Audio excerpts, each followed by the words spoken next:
Hello and welcome again to the Pastor Study.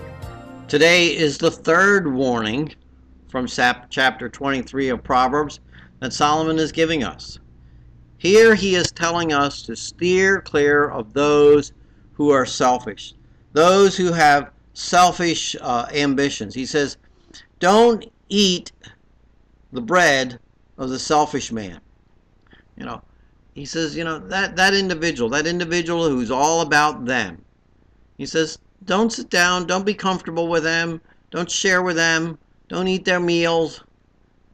And then he gives us some warnings why. He says, because this selfish individual, he might be kind to you, he might be polite to you, but he's got a motive behind that. There's a reason he's kind. There's a reason he's providing you with something to eat. He wants something from you. And he's basically getting it by providing you with bread, by providing you with sustenance, by providing for you. He wants you then in turn to provide for him. And his appetite, his desires is far bigger than what you've got. He's got a plan, he's conniving, and he is going to get his way. That's what a selfish individual is all about. It's about them. It's about they getting what they want. And many selfish individuals will do whatever they have to do in order to obtain that kind of recognition. He says, when you go through and you eat with him, he says, the heart's not with you. He doesn't really care. He's not a true friend.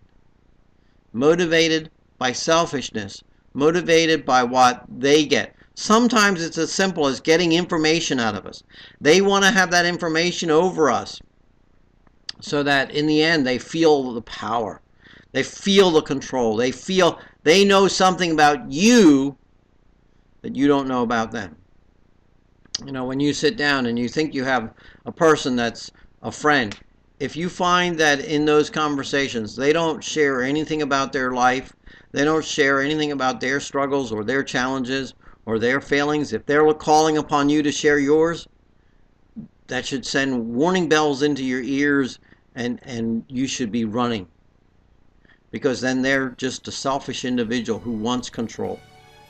And he says, in the end, you wind up vomiting up those things that you thought were important. Vomiting up the food that you've eaten, vomiting up, and you wasted all those compliments because they meant nothing for them to give. So think about it and steer clear of those that you know are selfish. Till next time in the Pastor Study, goodbye, and may God bless.